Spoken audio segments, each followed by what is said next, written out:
بسم اللہ الرحمن الرحیم۔ NM اسپیکر کے سامعین السلام علیکم۔ دوستو، قرآن مجید اللہ پاک کی آخری کتاب ہے جو نبی پاک صلی اللہ علیہ وآلہ وسلم پر وقتاً فوقتاً نازل کی گئی۔ آج کی اس ویڈیو میں ہم سورہ آل عمران کی کچھ آیات کا شان نزول کا ذکر کریں گے۔ تو ویڈیو کی جانب بڑھنے سے پہلے آپ چند لمحے نکال کر یہ چینل سبسکرائب کر لیجئے تاکہ بر وقت آپ کو اپڈیٹس ملتی رہیں اور آپ اسلامی معلوماتی اور تاریخی ویڈیوز سے لطف اندوز ہو سکیں۔ سورہ نساء آیت نمبر 2۔ مقاتل اور قلبی کا قول ہے کہ یہ آیت قبیلہ غطفان کے ایک شخص کے بارے میں نازل ہوئی۔ اس کے پاس اس کے یتیم بھتیجے کا بہت سا مال تھا۔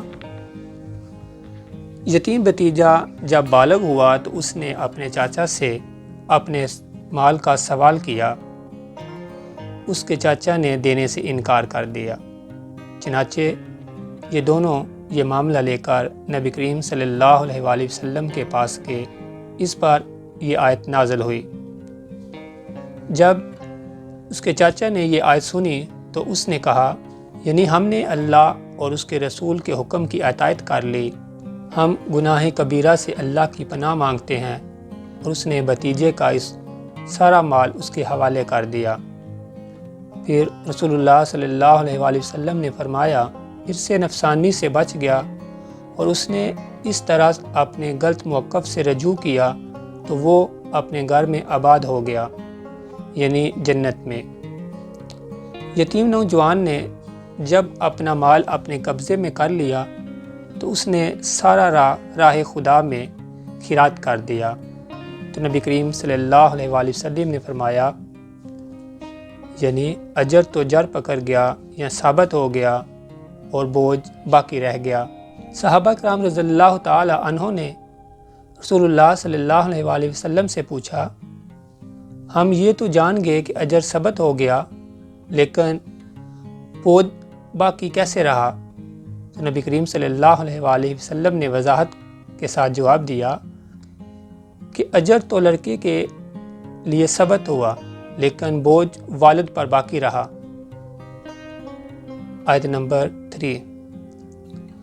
ابو بکر تمیمی نے جملہ سے روایت کر کے خبر دی، حضرت عائشہ رضی اللہ تعالی عنہا نے کہا کہ یہ آیت ایک ایسے شخص کے بارے میں نازل کی گئی ہے جس کے پاس ایک یتیم بچی تھی اور وہ اس بچی کا سرپرست تھا۔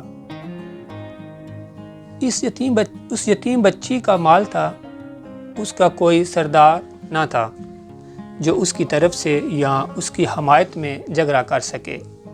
یہ سرپرست اس کے مال کی حرص اور لالچ کے مارے اس بچی کی شادی نہیں کرتا تھا۔ یہ اس بچی کے ساتھ برا سلوک کرتا اور اس کے ساتھ بد سلوکی کرتا۔ اللہ تعالیٰ نے اس کی نفی میں یہ آیت نازل کی۔ اس حدیث کو امام مسلم نے ابو قریب سے، اس نے ابو اسامہ سے اور اس نے حشام سے روایت کیا ہے۔ آیت نمبر 10۔ مقاتل بن حیان کا قول ہے کہ یہ آیت غطفان قبیلہ کے ایک شخص کے بارے میں نازل ہوئی جسے مرثد بن زید کہتے تھے۔ وہ اپنے کم سن بھتیجے کے مال کا ولی یعنی سرپرست تھا۔ اس نے اس کا مال کھا لیا تو اس پر اللہ تعالیٰ نے یہ آیت نازل کی۔ آیت نمبر 11۔ احمد بن محمد بن احمد بن جعفر نے اسے جملہ سے روایت کر کے خبر دی کہ مجھے ابن منکدر نے جابر سے روایت کر کے خبر دی، اس نے کہا کہ رسول اللہ صلی اللہ علیہ وآلہ وسلم اور ابو بکر نے قبیلہ بنی سلمہ کے ہاں میری عیادت کی۔ وہ چلتے ہوئے آئے، آپ صلی اللہ علیہ وآلہ وسلم نے مجھے بے سدھا پایا۔ آپ صلی اللہ علیہ وآلہ وسلم نے پانی منگوایا، وضو کیا، پھر اس پانی میں سے مجھ پر کچھ پانی چھڑکا، مجھے آرام آ گیا میں نے پوچھا کہ اے اللہ کے رسول، میں اپنے مال کا کیا کروں؟ اس پر یہ آیت نازل ہوئی۔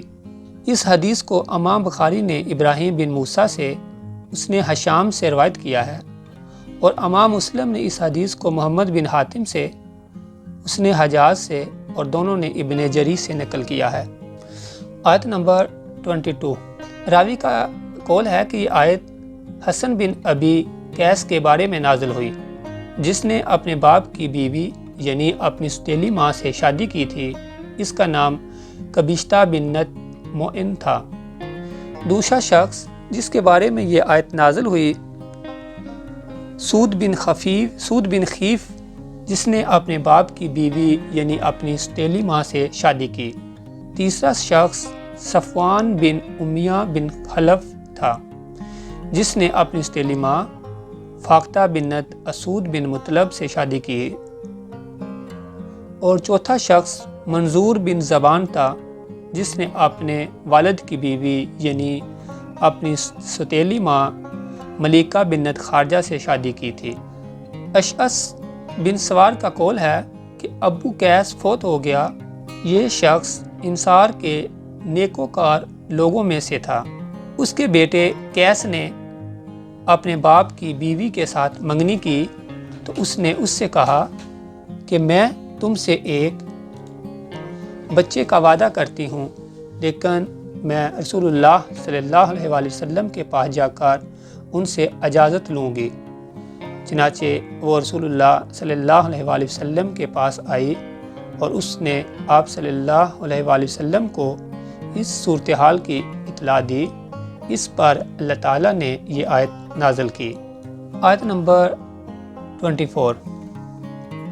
محمد بن عبد الرحمن البنانی نے اسے جملہ سے روایت کر کے خبر دی کہ جنگ اوتاس میں ہمارے ہاتھ کچھ قیدی عورتیں لگ گئیں جن کے خاوند تھے۔ ہم نے ان کے مقاربت کرنا مکروہ جانا۔ ہم نے نبی کریم صلی اللہ علیہ وآلہ وسلم سے پوچھا۔ اس پر قرآن پاک کی یہ آیت نازل ہوئی تو ہم نے ان قیدی عورتوں سے جنسی تعلق کو جائز اور حلال کر لیا۔ دوسری روایت میں احمد بن محمد بن احمد بن حارث نے جملہ سے روایت کر کے خبر دی۔ اس نے کہا کہ جب رسول اللہ صلی اللہ علیہ وآلہ وسلم نے اوتاس والوں کو قیدی بنا لیا تو ہم نے عرض کی، اے اللہ کے رسول، ہم ان عورتوں کے ساتھ کیسے جنسی تعلق قائم کریں جبکہ ہم ان کے خاندانوں اور خامدوں کو جانتے ہیں۔ اس پر اللہ تعالیٰ نے یہ آیت نازل کی۔ آیت نمبر 33۔ ابو عبداللہ محمد بن عبداللہ الفارسی نے اسے جملہ سے روایت کر کے خبر دی۔ اس نے کہا کہ سعید بن مسیب کا قول ہے کہ یہ آیت ان لوگوں کے بارے میں نازل ہوئی جو اپنے سلبی بیٹوں کے علاوہ دوسروں کو اپنا بیٹا بنا لیتے تھے اور ان کو جائیداد کا وارث بناتے تھے، لہٰذا اللہ تعالیٰ نے ان کے بارے میں یہ حکم دیا کہ ان لوگوں کے لیے وصیت میں گنجائش رکھی جائے۔ میراث کو اللہ تعالیٰ نے ذو الارحام اور اسبا میں سے موالی یعنی اصل وارثوں کی طرف لٹا دیا اور اس بات سے انکار کر دیا کہ ان دو مدعیوں کو اس بنا پر میراث کا مقرر حصہ دیا جائے کہ وہ لے پالک ہیں یا متبنہ ہیں، البتہ وصیت میں ان کی گنجائش رکھی ہے۔ مقاتل کا قول ہے کہ یہ آیت سعد بن ربیع جس کا شمار نقبہ یعنی اشراف میں ہوتا تھا اور اس کی بیوی حبیبہ بنت زید بن ابی ظہیر کے بارے میں نازل ہوئی۔ یہ دونوں انصار میں سے تھے۔ اس کا شان نزول یہ ہے کہ اس کی بیوی نے اس کی نافرمانی کی تو اس نے اسے تھپڑ مار دیا۔ بیوی کا باپ اسے لے کر نبی کریم صلی اللہ علیہ وآلہ وسلم کے پاس گیا اور عرض کیا کہ میں نے اپنی بیٹی سعد سے بیاہ دی، اس نے اسے تھپڑ مارا۔ نبی کریم صلی اللہ علیہ وآلہ وسلم نے فرمایا کہ یہ اپنے خاوند سے قصاص لے لے۔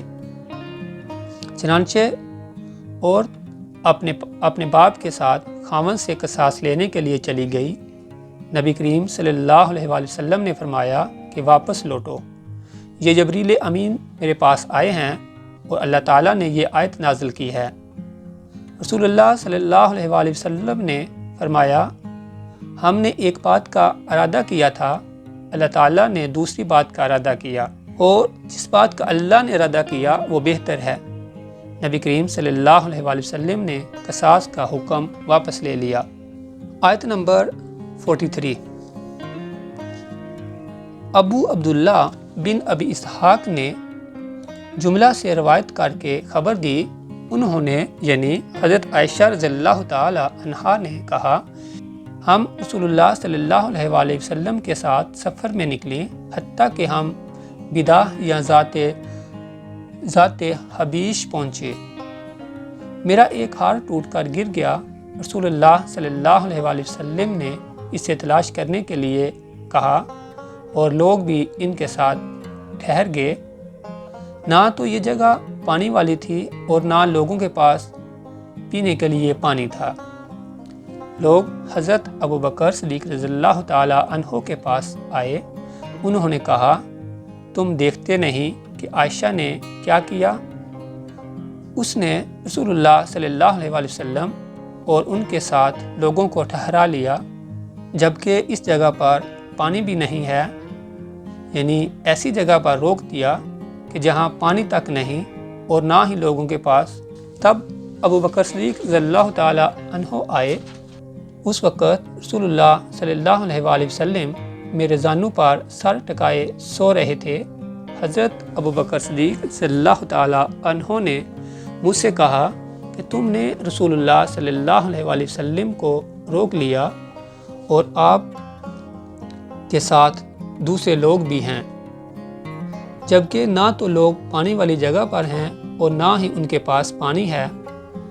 حضرت عائشہ نے کہا کہ حضرت ابو بکر صدیق نے مجھ پر ناراضگی کا اظہار کیا اور جو کچھ انہوں نے چاہا کہا اور اپنے ہاتھ سے میری کمر میں کچوکے دینے لگے۔ انہوں نے مجھے رسول اللہ صلی اللہ علیہ وآلہ وسلم کے پاس میرے زانوں پر ٹکے حصے کے علاوہ ہلنے سے نہیں روکا، یعنی میرا سارا جسم ہلنے لگا۔ رسول اللہ صلی اللہ علیہ وآلہ وسلم سو گئے یہاں تک کہ بغیر پانی کے صبح ہو گئی۔ اس پر اللہ تعالیٰ نے تیمم کی آیت نازل کی۔ چنانچہ رسول اللہ صلی اللہ علیہ وآلہ وسلم نے اور لوگوں نے تیمم کیا۔ تب اسید بن حضیر نے کہا، جو نقبہ میں سے تھے، کہ اے آل ابی بکر، یہ تمہاری پہلی برکت نہیں ہے۔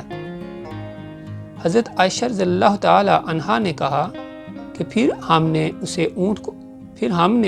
اونٹ کو اٹھایا جس پر میں سوار تھی، تو ہار اس کے نیچے سے مل گیا۔ اس حدیث کو امام بخاری نے اسماعیل بن اویس سے روایت کیا اور امام مسلم نے اس حدیث کو یحییٰ بن یحییٰ سے روایت کیا اور دونوں نے اسے مالک سے روایت کیا ہے۔ آیت نمبر 49۔ الکلبی کا قول ہے کہ یہ آیت یہود کے ان لوگوں کے بارے میں نازل ہوئی ہے جو اپنے بچے لے کر رسول اللہ صلی اللہ علیہ وآلہ وسلم کے پاس آ گئے۔ انہوں نے کہا، اے محمد، کیا ہمارے ان بچوں کا کوئی گناہ یا جرم ہے؟ آپ صلی اللہ علیہ وآلہ وسلم نے فرمایا کہ نہیں۔ تو انہوں نے کہا کہ قسم بخدا جس کا ہم حلف لیتے ہیں، ہم بھی بالکل انہی جیسے ہیں۔ ہم ان میں سے کوئی ایسا گناہ نہیں کرتے جسے رات کو مٹا نہ دیتے ہوں، اور نہ ہی رات کو ایسا کوئی گناہ کرتے ہیں جسے دن میں کفارہ سے مٹا نہ دیتے ہوں۔ یہ لوگ اس طرح اپنے نفوس کا تزکیہ کرتے تھے۔ آیت نمبر 65۔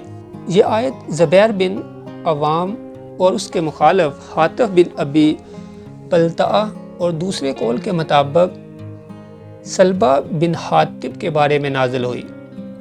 ابو سعید عبد الرحمن بن حمدان نے جملہ سے روایت کرتے ہوئے کہا، کہ وہ یہ حدیث بیان کرتا تھا کہ اس کا ایک انصاری کے ساتھ جو غزوہ بدر میں شریک رہا تھا شراج الحرات میں آپشی پر جھگڑا ہوا اور وہ مقدمہ نبی کریم صلی اللہ علیہ وآلہ وسلم کے پاس لے گئے۔ نبی کریم صلی اللہ علیہ وآلہ وسلم نے زبیر سے کہا کہ تم پہلے اپنے کو سینچو اور پھر پڑوسی کے لیے پانی چھوڑ دو۔ اس بات سے انصاری ناراض ہوا اور اس نے کہا کہ اے اللہ کے رسول، آپ نے یہ فیصلہ اس لیے دیا کہ زبیر آپ کا پھپھی زاد ہے۔ اس سے رسول اللہ صلی اللہ علیہ وآلہ وسلم کا چہرے کا رنگ بدل گیا اور آپ کو غصہ آیا، اور اس کے بعد آپ نے زبیر رضی اللہ تعالی عنہ سے کہا کہ تم پہلے سینچو اور پھر پانی کو روک لو تاکہ پانی باغ کی دیواروں تک چڑھے۔ یوں نبی کریم صلی اللہ علیہ وآلہ وسلم نے زبیر رضی اللہ تعالی عنہ کی پوری حق رسی کی۔ حالانکہ اس سے پہلے آپ صلی اللہ علیہ وآلہ وسلم نے زبیر رضی اللہ تعالی عنہ کو انصاری کے ساتھ رعایت کرنے کا اشارہ کیا تھا، لیکن جب انصاری نے رسول اللہ صلی اللہ علیہ وآلہ وسلم کو ناراض کیا تو آپ نے زبیر رضی اللہ تعالی عنہ کو صریح حکم دے کر اس کا حق پورا کر دیا۔ عروہ کا کہنا ہے کہ زبیر رضی اللہ تعالی عنہ نے کہا کہ خدا کی قسم میرا خیال ہے کہ یہ آیت صرف اسی واقعہ پر نازل ہوئی۔ اس حدیث کو امام بخاری نے علی بن عبداللہ سے، اس نے محمد بن جعفر سے اور اس نے معمر سے روایت کیا ہے، اور امام مسلم نے اسے قتیبہ بن لیث سے اور دونوں نے الزہری سے روایت کیا ہے۔ صدق اللہ العظیم و صدق رسولہ النبی الکریم۔